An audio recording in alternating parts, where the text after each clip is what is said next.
जय हिंद दोस्तों, मैं कैडेट रोशन मेहरा आप सभी का मोस्ट वेलकम करता हूं हमारे यूट्यूब चैनल पर। आज हम देखेंगे कि जो एनसीसी के द्वारा अपन एटीसी कैंप यानी एनुअल ट्रेनिंग कैंप करके आते हैं, उनमें जो उस जर्नी के दौरान अपन क्या क्या चीज़ें सीखते हैं, वो 10 दिन में ऐसा क्या चीज़ें नहीं सीखने को मिलती जो अपन पूरी लाइफ भर में नहीं सीख पाते हैं। तो चलिए अपन स्टार्ट करते हैं एनुअल ट्रेनिंग कैंप का डे फर्स्ट को क्या होता है कि जैसे हम अपने बैग्स वगैरह पैक करके यहाँ से अपनी कॉलेज स्कूल से निकल जाते हैं, जहाँ पर रिपोर्टिंग टाइम और प्लेस होता है। वहाँ पर रिपोर्टिंग टाइम हमारा 11 बजे का था, तो 11 बजे हम वहाँ पर पहुँच गए थे। 11 बजे पहुँचने के बाद हम सभी की काउंसलिंग हुई और हमारे सभी के बैग्स चेक किए गए। और बैग्स चेक करने का पर्पज़ यही होता है कि कोई ड्रग्स या अल्कोहल या फिर टोबैको या ऐसी कोई चीज़ें नहीं लाया हो जो कि कैंप में अलाउ नहीं होती है।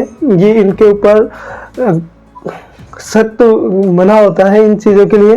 तो चलिए देखते हैं अपन annual training camp day first को क्या होता है कि हमारा रिपोर्टिंग टाइम होता है 11 बजे का। उसके अलावा जो डेट थी 3 जून 2025 को हमारा कैंप स्टार्ट हुआ था। फिर हम सभी की काउंटिंग्स होती है, फिर उसके बाद हमको आफ्टरनून में करीबन 2 बजे के आसपास लंच मिलता है।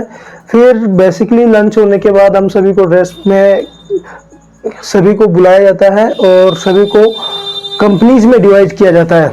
जैसे हमारी कंपनी का नाम था चार्ली कंपनी का नाम था, फिर बाद में इसको बदलकर अब्दुल हामिद कंपनी कर दिया गया था। अब अपन थोड़ा सा अब्दुल हामिद के बारे में जान लेते हैं, जो कि हवलदार अब्दुल हामिद क्या थे कि 1 जुलाई 1933 10 सितंबर 1965 तक रहे हैं। भारतीय सेना की 4th ग्रेनेडियर में एक सिपाही थे, जिन्होंने 1965 के भारत पाक युद्ध के दौरान खेमकरन सेक्टर के आसल उताड़ में लड़े गए युद्ध में अद्भुत वीरता का प्रदर्शन करते हुए वीरगति प्राप्त की, जिसके लिए उन्हें मरणोपरांत भारत का सर्वोच्च सेना पुरस्कार वीर चक्र मिला।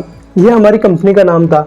अब मैं आपको सबको बता दूं कि हमको कंपनीज में ही क्यों डिवाइड किया। कंपनीज में डिवाइड करने का रीजन ये था कि देखो, हमारा कैंप स्टार्ट हुआ, उसके दूसरे या तीसरे दिन ये रिपोर्ट्स भी आई थी। कैडेट्स सीख रहे हैं मैप रीडिंग, सिविल डिफेंस है ना। एनुअल कैंप्स के दौरान MNIT जयपुर में 14 स्कूल्स और कॉलेजों के कैडेट्स ले रहे हैं इसमें पार्टिसिपेट। तो देखो, इसके अंदर टोटल कितने कैडेट थे? 453 हम टोटल कैडेट थे। अब उन सभी को कैसे मैनेज करना है, इसी पर्पज को रखते हुए, इसी चीज को देखते हुए हम सभी को डिवाइड कर दिया गया alpha, bravo, charlie, delta, echo companies में। तो मैं चार्ली कंपनी में था और ये कैंप हमारा 10 दिन का रहा।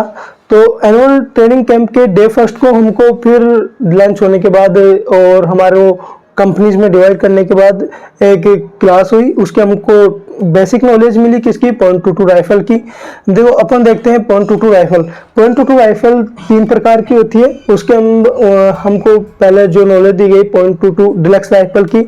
इसकी लेंथ होती है 43 इंच की, इसकी कैपेसिटी 10 राउंड्स की होती है। इसका वजन अपन देखें तो पाउंड्स में, क्वेश्चंस में जो अपने पेपर होते हैं उनमें पाउंड्स में पूछा जाता है, तो 6 पाउंड 2 औंस इसका वजन होता है। इसकी कारगर रेंज 1700 गज होती है। इसका कैलिबर .22 का होता है, इसीलिए इसको .22 राइफल कहा जाता है।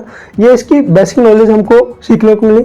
और इसका एस्टेब्लिशमेंट यानी कि यूगोस्लाविया द्वारा किया गया था सबसे पहले। जय हिंद ऑल ऑफ यू।